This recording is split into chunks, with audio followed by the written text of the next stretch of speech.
From MTN Sports, welcome to Grizzly Insider, sponsored by Albertsons Safeway.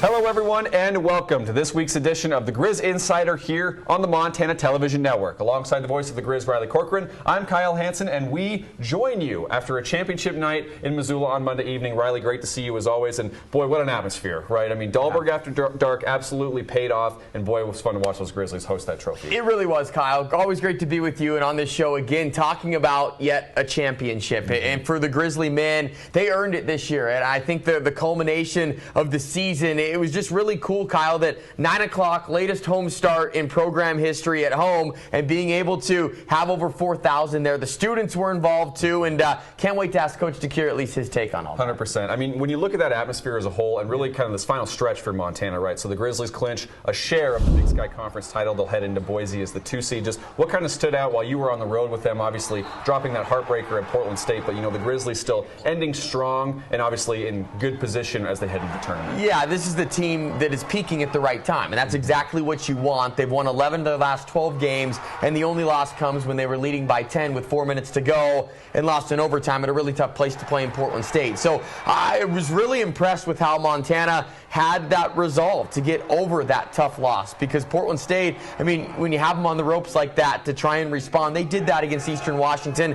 You can certainly tell, Kyle, at least through this run, how teams have adjusted to Montana's style. The target has certainly been on their back, and the best part I think about this Montana team is they can go so many different directions with how they can beat you. All 6 of their top scorers have taken their turn, and boy, Money Williams, he's certainly been special down the stretch. 100%. And then you look at the Lady Griz side, obviously, as they also wrap up the season. The Lady Griz, the 6th seed heading into Boise, and they will play next Monday against the Idaho Vandals. It's interesting with them because they also went 2-1 in the stretch to end the season, of course, snapping that 4-game skid after that loss to Montana State. But it's interesting looking at their 2 home victories. You know, tough back and forth with Sac State, who ultimately beat Montana State and snapped their undefeated record in conference play. And then, you know, being down big against Portland State on senior night, and then they obviously came back, and then a close loss to Eastern Washington. So both Griz teams kind of trending in the right direction. The Lady Griz, I think, needed to get those wins to show they could do it again, get some momentum, and maybe get some belief again, right, in what's been a trying year for them. Now as we look at the season as a whole for the Montana Grizzlies, first time clinching a regular season title since 2019, and what a unit to be doing it with, because so many new faces on this squad. But it's interesting watching them from non-conference to now. It's just a completely different team. A record number of newcomers, Kyle, and for this team to bring it together beginning of Big Sky play and really continue to steamroll from there, it's been impressive to watch. And 15-3, you take that no matter what out of the gates, right? And Montana able to do it with this group, and culture is a word that Travis DeCure has used a lot, but this team has become dominant in Big Sky Conference play, and winners coming in now of 11 of your last 12. You're peaking at the right time, and I know we'll talk about the draw later on in the show, but certainly Montana has to feel good about where they're at, and this is a season that I think has been a long time coming. We've talked about Grizzly basketball and them trying to get back to the finish line, and I think last season being oh so close to doing it really fueled these guys even more. And you see Travis DeCure, a guy that's pretty much accomplished everything. He had that extra gear of motivation this year, not only to break the all-time wins record, to be able to do it obviously at his alma mater, to represent the coaching tree, but to get back to a Big Sky championship. And so it all kind of culminated for Montana. Goal 1 is done. Now they get ready for goal 2. But season for the Lady Griz, it's been ups and downs like we've talked about, but certainly we've seen the potential of what this team can do maybe this next week. 100%. And it's like we mentioned, as trying a year as it could be for the Lady Griz, obviously with Brian Holsinger resigning and stepping away, and then obviously Nate Harris becoming interim head coach. I mean, just it's tough for athletes to deal with that. You know, never seen that here at the University of Montana. You see it nationally, but now we're witnessing it kind of live, and how athletes are, you know, adjusting to that. Players who were used to a coach for 4 years, and now all of a sudden things are turned upside down after, you know, a rocky non-conference start, but they had an okay start in conference play, and this team always shows up in Big Sky Conference play. They're always very talented. So watching them kind of with the ebbs and flows, right? They almost beat Montana State here in Missoula. Then lately it's been that 4-game losing streak, but now they've won a couple of games. So it's going to be about what Lady Griz team shows up. You know, it's March. It's going to be the best time of the year. It should be, and next week provides a ton of storylines, and as we dive into this show, we know it's going to be a good one. No doubt about it. Well, coming up, Riley will catch up with head coach Travis DeCure to talk about the Big Sky Conference Championship, preview the Grizzlies with Boise. Stick with us. We'll be right back.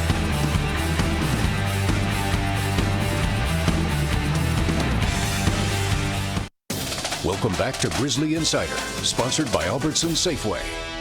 And welcome back to the Griz Insider. A lot to celebrate for Grizzly basketball, bringing home their 13th regular season championship. Travis DeCuire here to talk about it. And Coach DeCuire, it's championship number 4 for you as a head coach. There's been a lot to unpack in the last week. So before we do, just kind of your thoughts on getting the job done, clinching the title, being able to do it at home. I know it's still fresh right now, but first off, congratulations. Secondly, how's it feel? Thank you.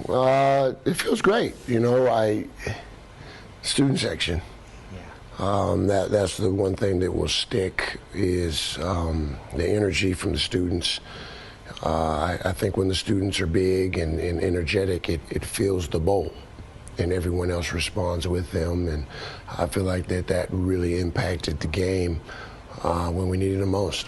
Certainly did, as the Grizzlies fell behind by double digits in the first half. Made it interesting for everybody, and that's kind of been the theme this year. Close games, you guys just have a knack for them, but being able to get the job done against Eastern Washington. And Coach, just the grind really the last 6 years of getting back to this point. I know how hard you and your staff work and to get culture back in your program and to maybe survive everything and the lasting effects from COVID. How gratifying is it to overcome all of that, and how much maybe sweeter does this one feel because of maybe the gap in between? I've been saying culture for a while, and I'm not sure everyone understood what I meant, right? And it's one thing to have talent. It's another to have the talent commit to one another, set aside individual goals and things that they are trying to, instant gratification for the better of the group. And we had that. We had that last year. I fell a little short, and then this year I felt like we found it in December in terms of being a unit. But then they had to learn how to play together, and then they had to learn how to win.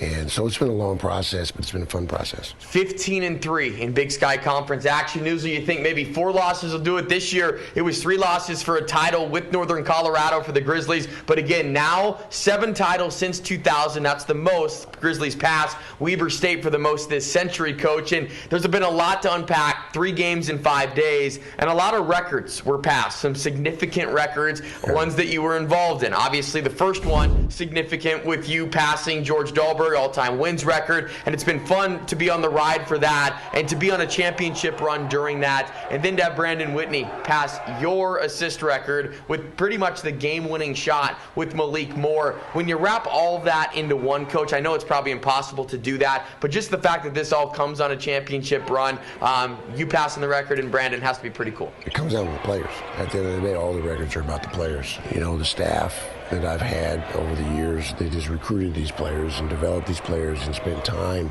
with these guys more so through adversity, right? All of them have their own individual situations they've gone through. This year's been the most adversity I've ever had a team go through. So the time that our staff has spent with these guys individually, to get them through tough times, and then the time that we've spent as a unit, this has been the most together group we've had. We haven't had one guy walk in the office and question role, playing time, shots, things like that, which is unique. It's been a long time since we haven't had that. And so we knew that we had a group that wanted to win. But at the end of the day, when you talk about accolades, it's always the players, and we've had good players. A lot of good players, a lot of good teams along the way. 223 wins now for Coach DeCuire. Win percentage in Big Sky games over 70. And now when you talk about every season, a winning season, and now his team getting ready for the Big Sky tournament. And Coach, I know it's fresh again right now. You'll go in as the number 2 seed. The early thoughts just on the Big Sky in general, the draw, and just the mindset of going to the conference tournament. 7th year now in Boise. Know there's been some good memories there and some good runs for your team, but what are some characteristics of teams that can do 3 games in 4 days and kind of the mindset for your team? One is depth. I think you've got to have good depth to win 3 in a row. Last year, we weren't deep enough to win that 3rd game. Some adversity set in the championship, and we just didn't have guys to reach and pull in. I think we have that depth now. We had that depth 18-19 season. We didn't have that depth year 1. 14-15, adversity hit, and it was the same guys cycling. We were guys short, no Fab. Kurcevic was hurt. So I think we have the depth. We need to be healthy, but we have the depth. So I think that's the biggest thing. And then you have to have good enough players, and I think that there's a handful of teams that have enough talent to go win the tournament. Well, and the Montana Grizzlies are certainly one of them. They'll be one of the favorites going to Boise. It's been a lot of fun on the ride for Travis DeCuire and his team, and they will head to Boise to try and win yet another Big Sky championship. On the other side of the break on the Griz Insider, Nate Harris will join Kyle Hansen, and we'll continue on this episode.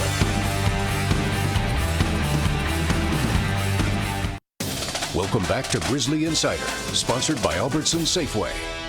Welcome back to the Griz Insider, and now we turn the page to the Montana Lady Griz as the Lady Griz earned the number 6 seed heading into Boise. Joining us now is interim head coach Nate Harris. And Nate, so kind of wrap up the last stretch here, right? So going 2-1 in the final 3 games of the regular season, close loss in Cheney, but some positives there, and of course the home sweep last week as well. Yeah, we got up off the mat a little bit. We'd had that losing streak down the stretch, and so to get those home games, to get the wins, and kind of secure that opportunity to play on Monday in Boise was a big deal. And obviously we wanted to go play well in Cheney, and offensively we got after it. Defensively, obviously forced them to hit some tough shots. They did, but great game for the fans, and now on to the most important time of the year. No doubt about it. Well, so momentum's such a big thing going into Boise as well, right? So how big, I guess, to see the girls get those 2 wins, right? Especially you get them at home, you're in front of the fans, you get to do senior day. How big are those? And obviously the loss in Cheney, you don't want to take like solace from a loss really, but to see you compete with a team like that, are those some positives you take away as you go towards the tournament? Yeah, I think mostly just the way we played offensively was probably the biggest thing that I'm excited about. Like, again, I thought we had better flow. We looked like ourselves a little bit offensively after having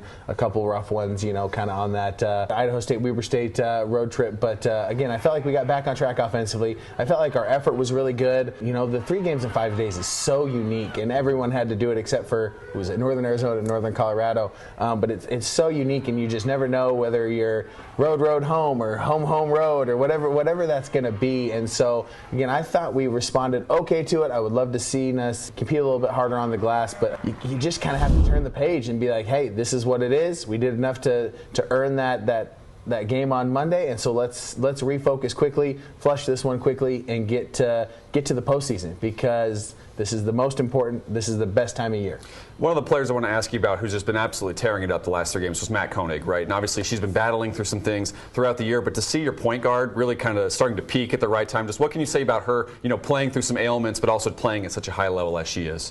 Mac's been tremendous this entire weekend. I thought just her ability to be in control of the game. I thought her ability to attack and create for others. I think she went, 16-8, 16-8, 16-11. Like, just that's a point guard stat line right there. So for her to get the double-double with assists was a huge deal, and then for her to also have 6 rebounds last night. I think she's trending the right direction. She's playing really well. She's shooting it better, and so yeah, she's definitely peaking at the right time, and we're jacked about that because she's a tremendous player and a huge part of what we do. As you take a look at the bracket now, so obviously as mentioned, the 6th seed you'll take on Idaho, who was the 3 seed in this tournament. Obviously saw the Vandals twice this year, had a couple of losses against them. So just what do you know about Idaho and maybe the way they've kind of ended the season? And how do you look at opponents when you're about to see them for a 3rd time?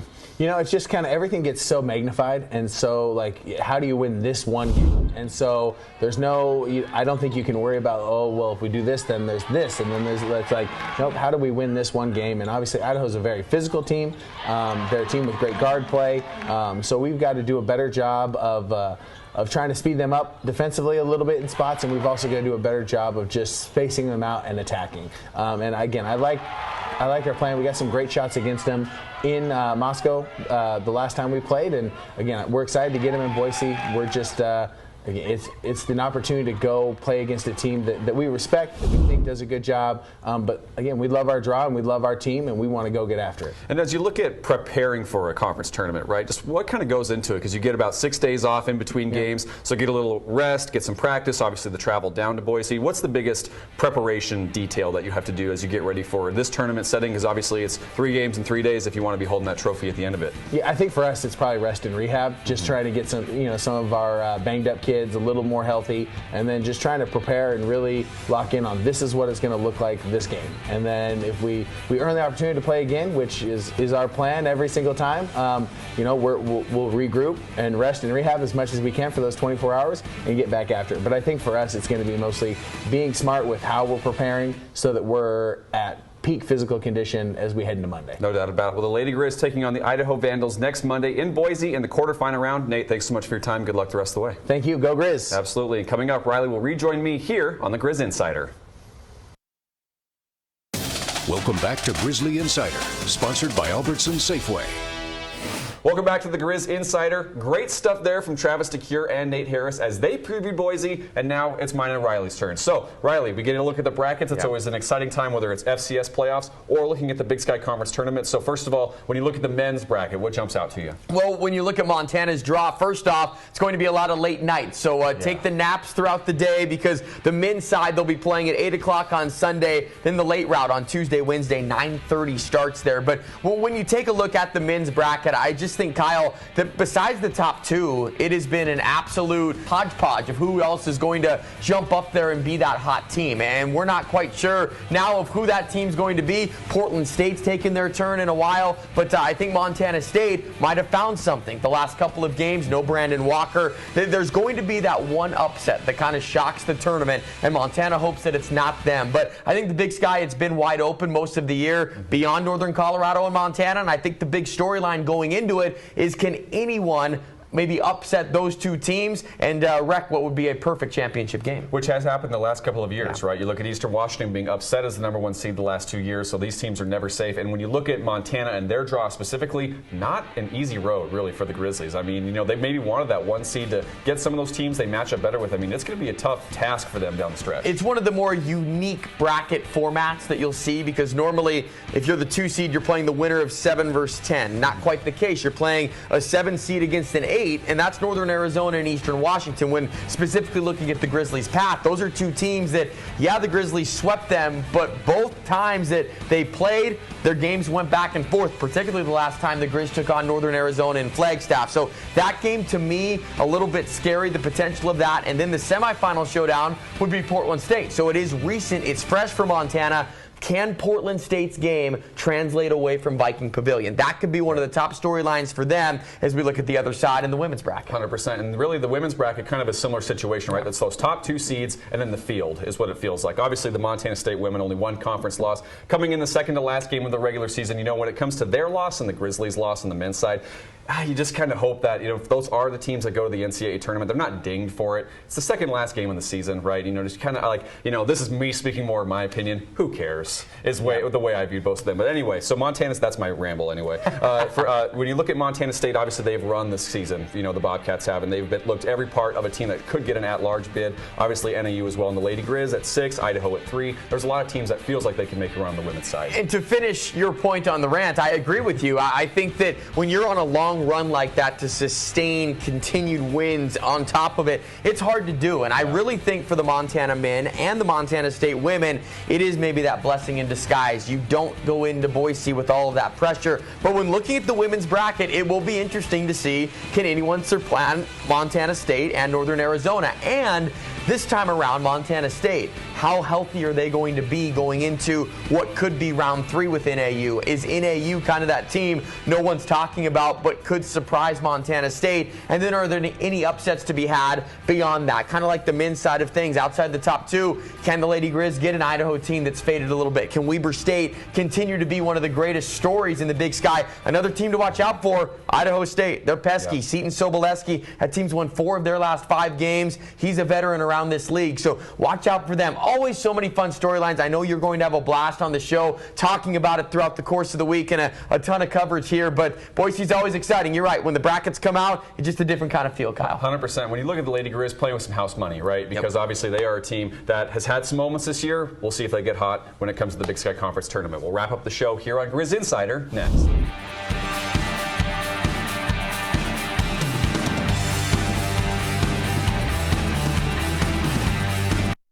Welcome back to Grizzly Insider, sponsored by Albertson Safeway. Well, it's one of the best times of the year as March is here, and so is conference tournament time. So, Riley, just how are you feeling? You ready for March? I'm so ready. I'm ready to get down to Boise. It feels like now that certainly is the home for the Big Sky Conference tournament. After a couple years in Reno, 7th year now in Boise, and they've certainly embraced it. But not only that, to see old friends around the conference, and then, oh, by the way, there'll be a lot of good basketball played. 4 games a day, wall-to-wall coverage that you guys are certainly going to have. But the game times, I know there's a lot of times that'll be thrown out, but for the men, it's going to be Sunday night. They'll play at 8 o'clock pregame, again at 7:30. The Lady Griz, they've got a long wait. They'll play Monday at 2:30 against Idaho. So some fun in between, and I know you're going to be a busy guy down in Boise. 100%. I'll be hosting the Courtside Show once again alongside Megan Robinson with the Big Sky Conference, and MTN will have your coverage all the way up to the men's semifinal games and the championship games. So if on the MTN channel, you can catch all of your games as you're trying to get your March fix. We'll have Riley joining us on the Courtside Show as we get ready for this one. It's going to be a lot of fun down in Boise, and of course, we'll be back on the Griz Insider in a couple of weeks. Thanks so much for joining us, and we'll see you next time.